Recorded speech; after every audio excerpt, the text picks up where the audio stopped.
My brother found out that his wife had faked a pregnancy test and he wanted to my wife. My name is Adam, and I'm 20 years old.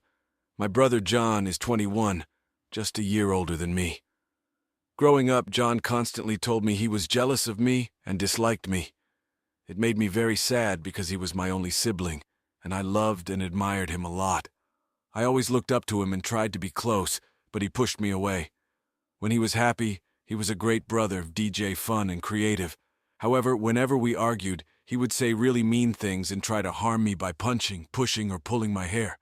Our parents would scold him, but it never changed anything. John had an outgoing personality and a strong passion for the arts. He excelled in painting and fashion, loved experimenting with his hair, and enjoyed getting tattoos. Our father started me early in school, and eventually, John and I ended up in the same grade because of my advanced academic abilities. Fortunately, we weren't placed in the same class. John saw me as his competition because I was more academically inclined. He disliked doing homework, which made my average grades seem stellar in comparison. I consistently earned a mix of B's and A's, while John typically got C's and B's. His strengths lay in art, drama, cooking, sewing, and dance. As I grew up, I fell in love with the violin, a passion my father encouraged. I also dabbled in learning French and Korean. John was part of the drama department at school and spent most of his evenings practicing for plays. Things took a turn for him when he got kicked off the drama team due to a fight with fellow students. The drama unfolded when John discovered his girlfriend cheating on him with another guy from their department. In response, John beat up the guy and set his bag on fire. This incident led to John being asked to leave the school. Our parents talked to the principal and compensated the guy, but John still had to repeat the 11th grade. Our parents were very disappointed and grounded him until he turned 18. The longest romantic relationship I've had lasted only 6 months, and it was all because of John. I wasn't on a mission to find the one, but every time I had a decent relationship, John would try to jeopardize it. Once, I really liked a girl named Emily. We had been together for 4 months, and things were getting serious.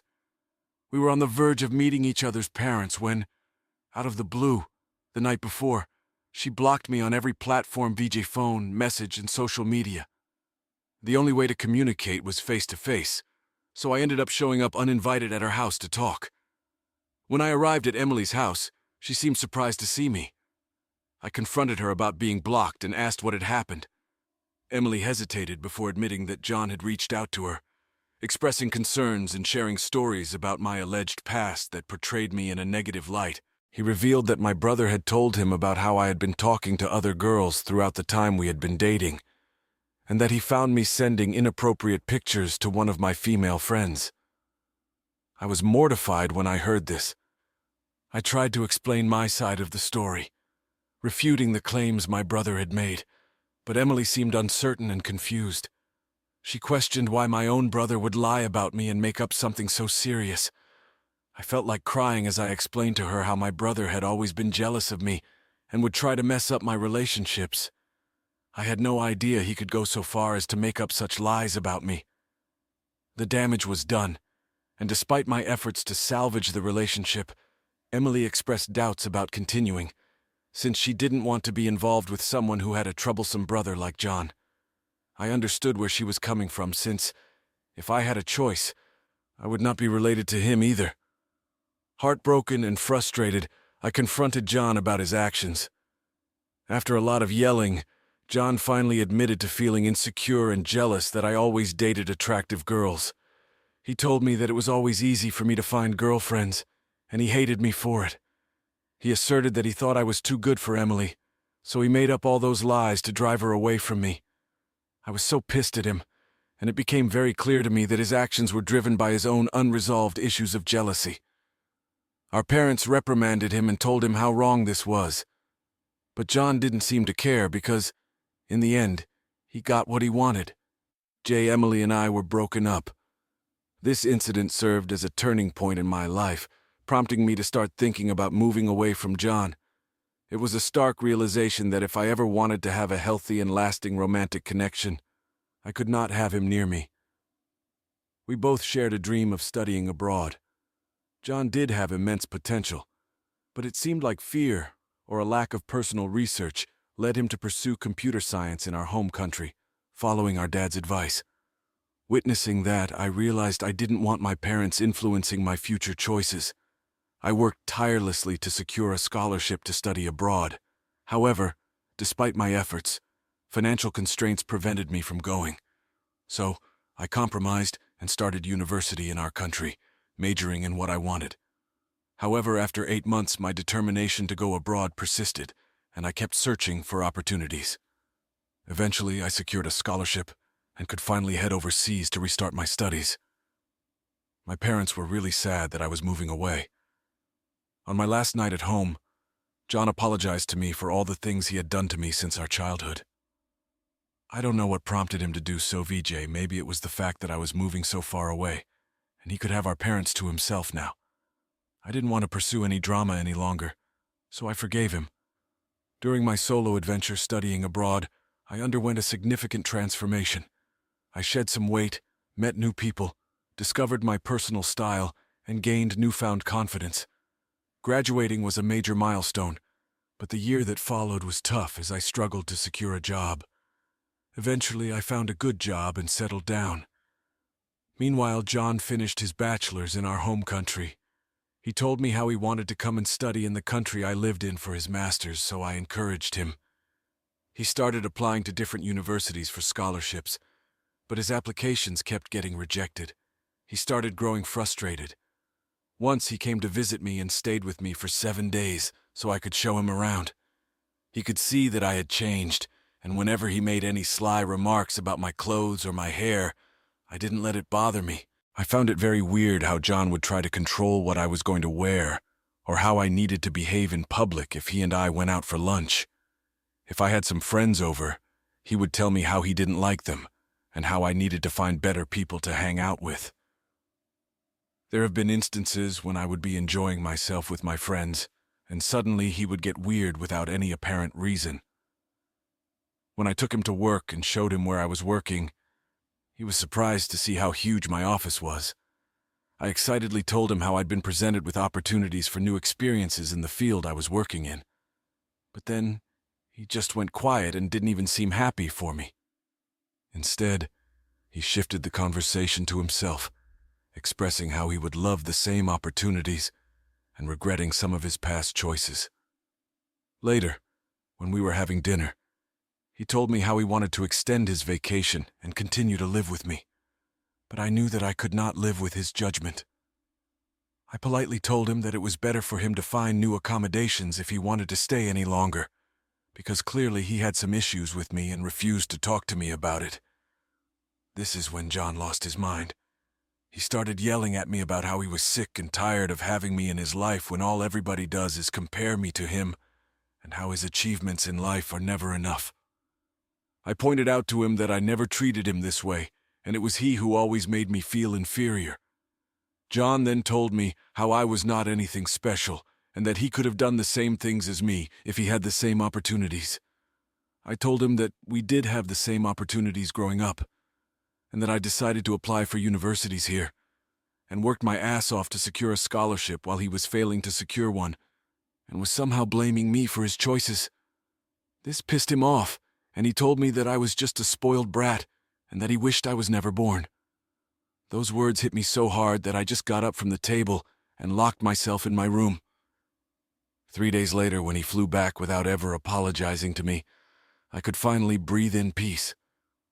I realized just how much he and I had changed over the years, and I'd started to dislike his presence a little by now. Eventually, I met my girlfriend, Jessica, who worked in the same industry as me. Our paths crossed all the time. We had mutual friends, and during a gathering we met and had a couple of drinks. It was super fun to talk to someone who understood my line of work, and I thought we would just be friends. Turns out she liked me and asked me out the next day. We started dating and were together for 5 years before she proposed to me. I'm close to her family since they live in the same country, and she has met my parents through video calls. We had been planning for our wedding when I received a job offer that would pay me double what I was earning in my current company. The only catch was that the new company was based in my home country. I discussed this with my fiancée GCE, and she and I both agreed that this was a life-changing opportunity, and I took the job. This is how I shifted back to my home country, and my family finally met my fiancée GCE. My parents really adore Jessica, and my dad spends his Sundays now golfing with her. My new job was going well, and Jessica eventually found a new job also. During this time, John avoided me like the plague. He refused to meet me or Jessica even though my parents would insist. He would make up random excuses not to meet us. He and I had not talked for a very long time, so I understood his hesitation, and honestly, I did not mind. I was afraid that he might try to jeopardize my relationship with Jessica, just like he had done with my previous relationships. All my previous relationships. Jessica and I decided to get married after a few months of settling down in my home country. We booked plane tickets for her parents and grandparents so they could be there for us. We wanted to have a small and intimate wedding with only family and really close friends, and a short honeymoon as we both are really busy with work during this time. We chose to have our wedding in the huge backyard of my parents' house, and they were extremely happy about this. Our grandparents, parents, siblings, and friends all made speeches, and we were showered with love and blessings. The only person who was missing was John. He had apparently come down with a fever, or so he told us, which is why he could not attend. The food was awesome, and everybody danced till midnight. We all had a great time, and then Jessica and I flew for our honeymoon. A week later, we returned from our honeymoon, and I was at my mother's place showing her some photos from my wedding when John showed up.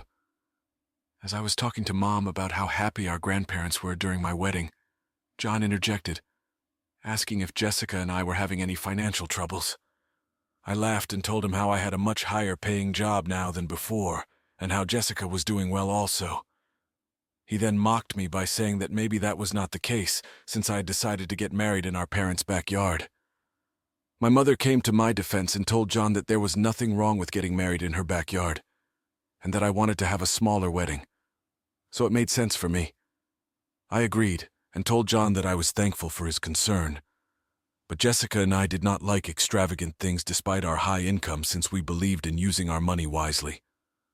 John got really angry hearing this and told me that I was just trying to show off as usual and that I was probably lying about my salary. I shook my head and told him that I didn't need to show off in front of him and that we were not children anymore. He needed to grow up and not make up assumptions or lies about me. I reiterated that this is why I was glad that he did not come to my wedding. This pissed him off, and he walked out crying. My mother did try to de-escalate the situation, but John didn't listen. Later he told our grandparents and some of our cousins about how I was glad he did not come to my wedding and more things from our fight. I did send him a text to apologize, but he didn't bother replying. Over the years, I have tried to stay out of his way as much as I can, although we did have a few good moments. Also, Jessica met him, and she immediately took a dislike to him. This was because John would constantly make fun of her. For example, Jessica and I both like watching Disney movies, which John considers boring, and he says that Jessica might not be womanly enough. I took a lot of offense when he said this, and later he apologized to both of us. John has also apparently expressed to my mother on several occasions that he thinks Jessica is trying to control my life. When my mother confronted him about it, he told her how whenever he met Jessica, he just had a bad feeling about her. One day, when my mother and John had come over for lunch at my place, John was telling us about how he was facing issues with his girlfriend, Emily. Apparently, Emily had moved in with John but had lost her job after 3 months. Since then, she wasn't working, nor was she paying any bills around the house. I told John firmly that he needed to kick Emily out of the house, since she was clearly not contributing anything to their household. Then John suddenly pointed out how I earned more than Jessica, so does this mean I should kick her out? I pointed out that while it was true that I earned more than Jessica, she earned quite well on her own, and we were both bringing in the cash flow to our household. She was not sitting around the house all day eating chips and playing games. My mother agreed and told John how Jessica had sacrificed her own career just so I could take up this high-paying job here. John took offense to that and started saying how men should always be the ones earning more, and how it was weird that Jessica was okay with this arrangement. I told him that not every person has a weak, fragile ego like all the people he has dated, and that Jessica loved me for who I am. John, of course, never listened and later got married to Emily despite her being jobless. Emily also had a bit of a temper, which we all witnessed during their wedding when she got too drunk and started to pick a random fight with a waiter. John and some of her brothers had to restrain her. It was very embarrassing and I was a bit scared for John, but I knew he would never listen to me, so I kept my mouth shut. Over time, I have noticed John and Emily's fights have only increased because every time they fight, Emily kicks him out of their home, so he has to come over and sleep at our parents' place. My parents are also concerned about him, but John refuses to talk to them.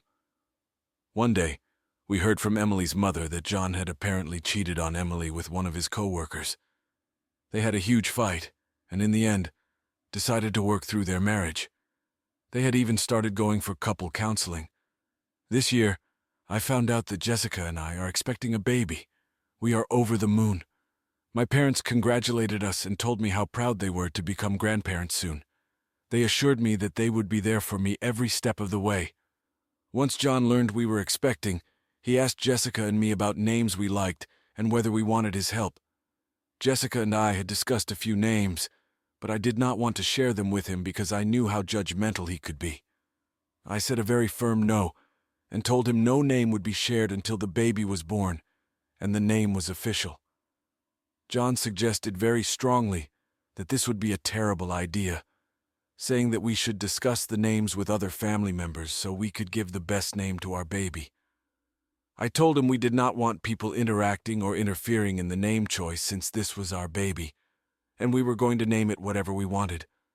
Later, when it came to the baby shower, I asked my mother to arrange everything. I trusted my mother's judgment, and besides, I hated planning.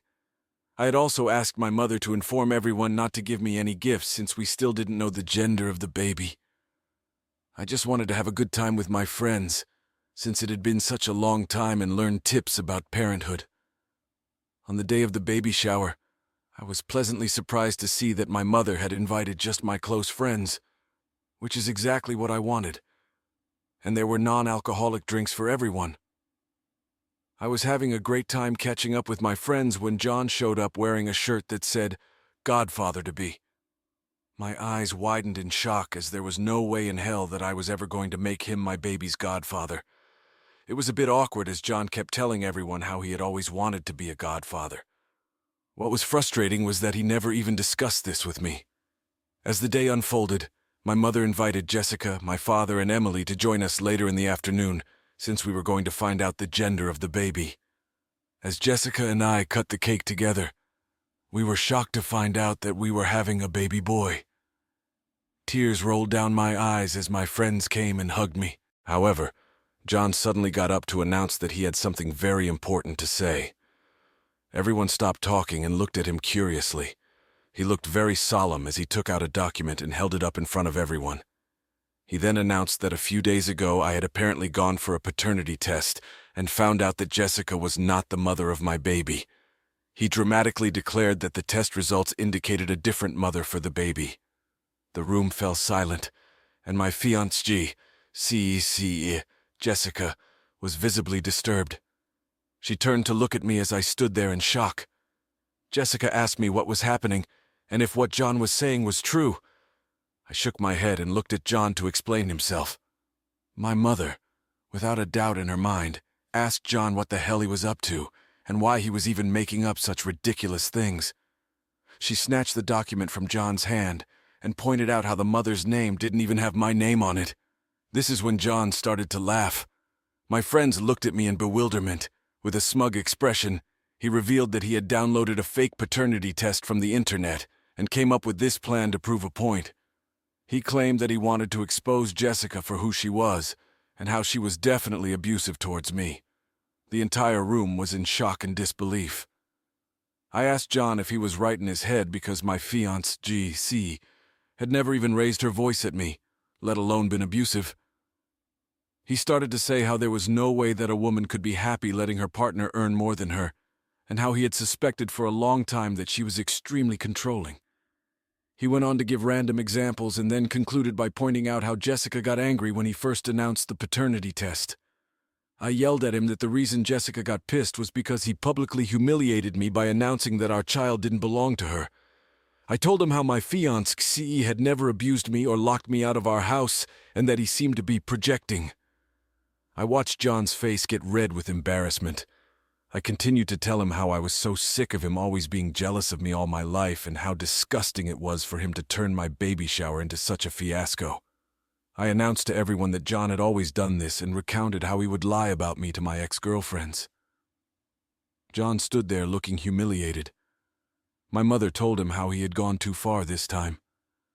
Out of nowhere, his wife Emily, who had remained silent until then, stood up in the midst of the awkward silence and walked up to John.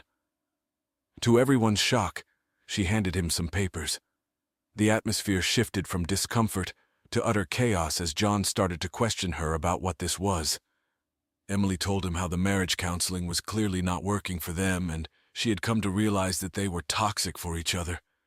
She told John that she had been contemplating divorce and wanted to give him these documents tonight.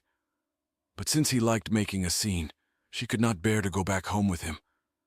She told him that she was done with him and his drama and walked out of the baby shower. The room fell into an uneasy silence as Emily's revelation hung in the air. Guests exchanged awkward glances, uncertain of how to respond to the unexpected turn of events. John stood there stunned and speechless, holding the divorce papers in his hands.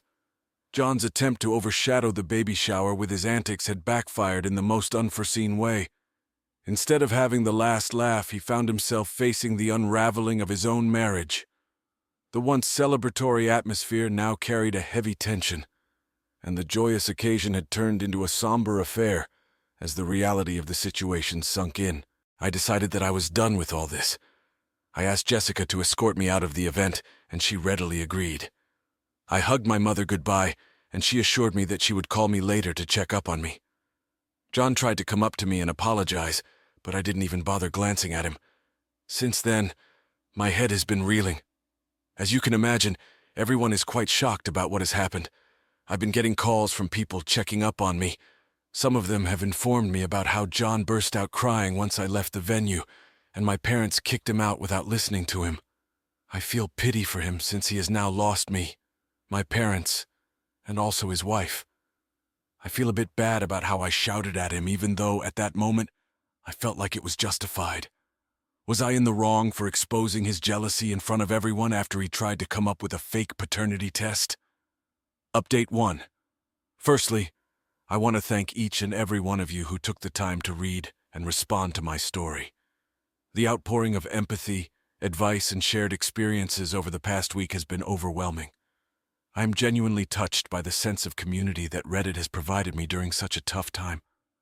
I've never posted on Reddit before, but because of what happened with my brother, I thought I needed some outside perspective. It's true that what my brother did is extremely bizarre and vile, which is why I agree with some of your comments that he might require professional help. I also need to have a talk with my parents and cut him off permanently. I can't have him behaving this way around my baby. Update 2. Hi everyone. It's been a month since I last updated. I did talk to my parents about my brother, and they agree that it is the right decision for all of us to sever ties with him. John shows no remorse and has now gone around telling people about how I made a huge deal out of his prank and brought up his past in front of his wife, which prompted her to divorce him. Emily has since talked with my parents and apologized to us for how she treated John in the past. She has told us that the reason she would kick John out of their place was not because she was abusing him, but because whenever they had fights, he would punch her and kick her in the face, which would make her feel unsafe around him. This was very shocking for us to hear because I always thought that Emily was the one at fault. But then she showed us pictures of her broken nose and black eye. It's lucky that Emily loved him enough not to go to the police. Otherwise, John would have ended up in jail by now. Clearly, they had a toxic relationship, and I'm kind of glad that they are getting a divorce.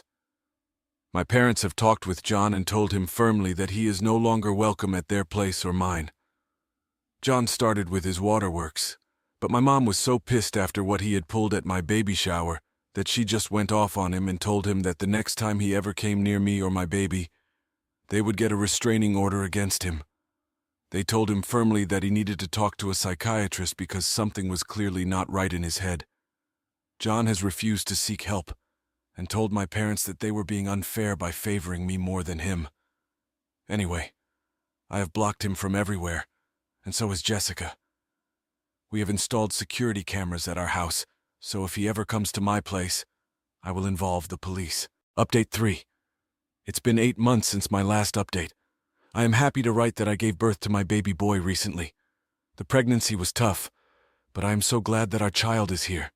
We have named him Alex. I can't believe that I am finally a parent. Our home is now adorned with the laughter and cries of our little one.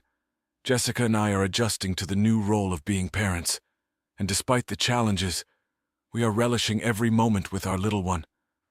My parents have been there for us every day as I get used to becoming a parent. Jessica's parents are flying in to see us next month. John has not disturbed us even once. The last I heard, he and Emily got a divorce, and he decided to pack up his things and move to a different city, perhaps to start afresh. I do feel sad that my brother cannot be a part of my celebration, but as a parent, I have to protect my little one